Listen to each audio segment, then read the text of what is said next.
अगर हमारे पास एक क्वाड्रेटिक इक्वेशन गिवन और हमें ये कहा जाए कि आप कंप्लीटिंग स्क्वायर मेथड से जो है वो इसका सॉल्यूशन फाइंड करें, तो कैसे हम फाइंड कर सकते हैं। सबसे पहले कंप्लीटिंग स्क्वायर के हवाले से बात करते हैं कि क्या हमारे पास वो कौन से फार्मूलाज हैं जो कि एक परफेक्ट स्क्वायर के फार्मूलाज कहलाते हैं, यानी जिनको हम यहाँ पर फिर अडॉप्ट कर सकते हैं। जैसे हम ये कहते हैं कि हमारे पास a plus B whole square है, ये किसके इक्वल होगा जी, A square plus B square plus 2ab के। और इसी तरह से हमारे पास जो a minus B whole square का फार्मूला जी, ये किसके इक्वल होगा, ए स्क्वायर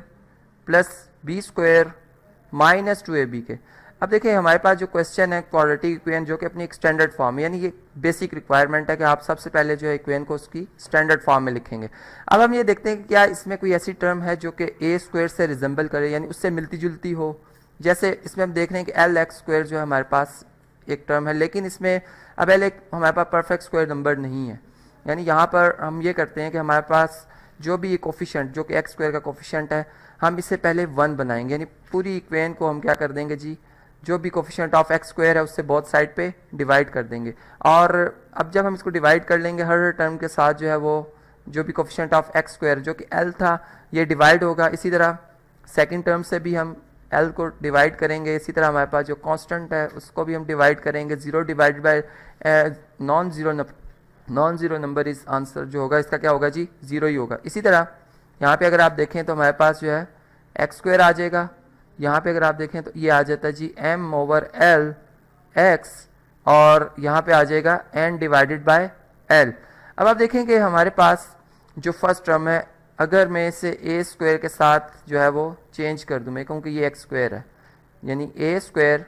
एक्स स्क्वायर है, यानी यहाँ से फिर ये कह सकते हैं हम कि ए जो है वो एक्स है। अब हमारे पास जो b है, चूँकि फार्मूला में अगर आप देखें तो 2ab भी आ रहा है, प्लस 2ab भी आ रहा है, माइनस 2ab भी आ रहा है, और बी स्क्वायर भी आ रहा है। अब इसमें बी स्क्वायर वाली कोई टर्म हमें फ़िलहाल कोई नज़र नहीं आ रही, तो हम ऐसा करते हैं कि पहले जो कि हमारे पास जो टर्म्स हम मिलती जुलती हम समझ सकते हैं कि बन रही हैं, जैसे एक्स स्क्वायर, इसको हम जो है एक साइड पर रहने देते हैं लेफ़्ट साइड पे। इसी तरह m divided bye l into x, इसको भी हम लेफ़्ट साइड पे रहने देते हैं। और ये टर्म जो हमारे पास कांस्टेंट आ रही जो कि एक नॉन परफेक्ट स्क्वायर है,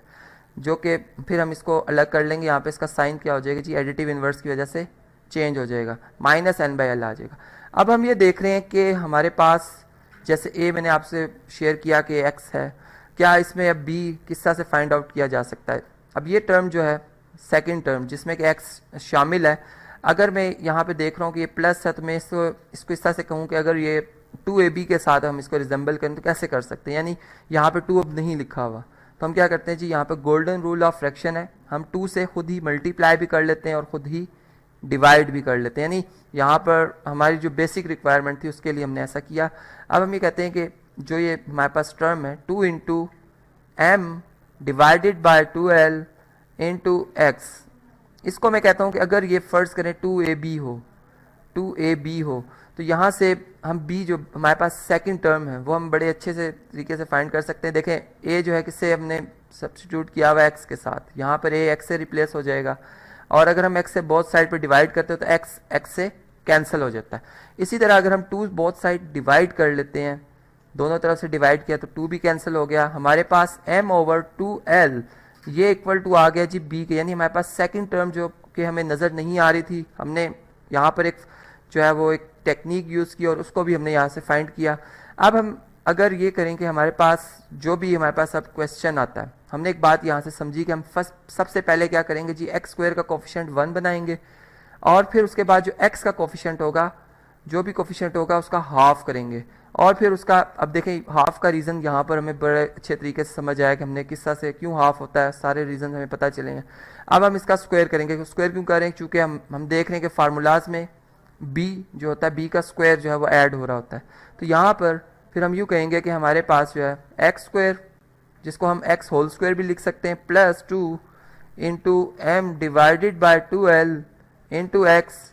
और फिर हमारे पास जो b है जो कि हमने देखा m डिवाइडेड बाय 2l है, इसका स्क्वायर हम करेंगे। और इसी तरह अब इक्वेशन को बैलेंस करना हमने ये हम जानते हैं कि इक्वेशन को बैलेंस करने के लिए सेम नंबर जो हम बोथ साइड पे ऐड करते हैं, तो यहाँ पर हम क्या करेंगे जी, यहाँ पे भी हम ऐड करेंगे m divided by 2l whole square को। अब देखें यहाँ पर ये हमारा जो प्रॉब्लम था, जो हमने फार्मूला कंप्लीट करना था, वो सॉल्व हो गया। अब बस हमने इसे क्या करना है जी, सिंप्लीफाई करना है। ये फार्मूला हम जानते हैं जी, यहाँ पर प्लस का साइन है, यानी ए, यहाँ से हमने देखा प्लस साइन है, प्लस लिखेंगे, अगर माइनस होगा माइनस लिखेंगे, और प्लस एम बी जो हमारे पास आ रहा है जी, एम डिवाइडेड बाय 2l, इसका होल स्क्वायर। जबकि राइट साइड पे अगर आप देखें तो minus n divided by l plus m square, law of exponent में यहाँ पे यूज़ कर रहा हूँ जी, कि एम स्क्वायर और 2 का स्क्वायर क्या होगा जी 4 और एल स्क्वायर। अब यहाँ पर हमारे पास जो राइट हैंड साइड है, इसको अगर हम सॉल्व करें तो आप जानते हैं कि हमारे पास एक टेक्निक है, हम एलसीएम को एक फार्मूला से सॉल्व करते हैं जी, common factor into non common factors, यानी कॉमन फैक्टर्स इनमें हम देख रहे हैं एल है, और नॉन कॉमन फैक्टर जो है फिर 4 और एल है। तो यहाँ पर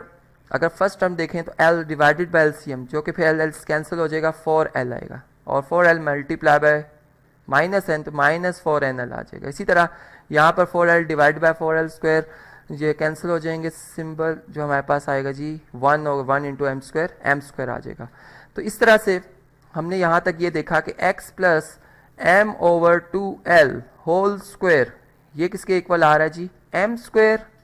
माइनस 4n। यानी यहाँ पर मैं तरतीब भी थोड़ी चेंज कर रहा हूँ, पॉजिटिव टर्म को मैं पहले लिख रहा हूँ और नेगेटिव टर्म को मैं बाद में लिख रहा हूँ। अब आप देखेंगे अगर हम बोथ साइड पे स्क्वायर रूट ले लेते हैं, यहाँ पर एक प्रॉपर्टी हम जानते हैं कि एक्स स्क्वायर अगर 4 के इक्वल होगा, यानी यहाँ पे हम यूँ कह रहे हैं कि ये जो हमारे पास वेरिएबल अननोन है,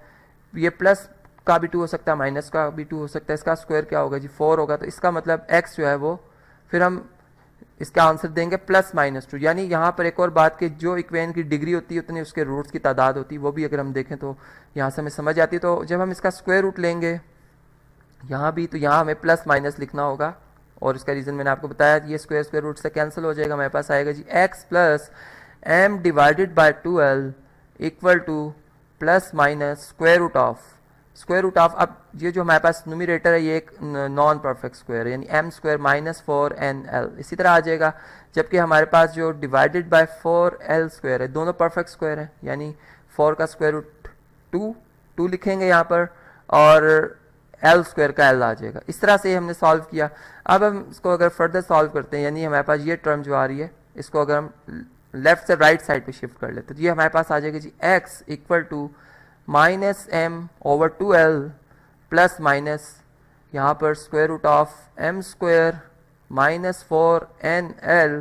डिवाइडेड बाय 2l। अब आप देखें कि अगर हम इनका एलसीएम लेते हैं, चूँकि फ्रैक्शन में आप जानते हैं अगर जो हमारे पास डिनोमिनेटर सेम हो तो फ्रैक्शंस ऐड हो जाती हैं, यहाँ पर 2l आएगा,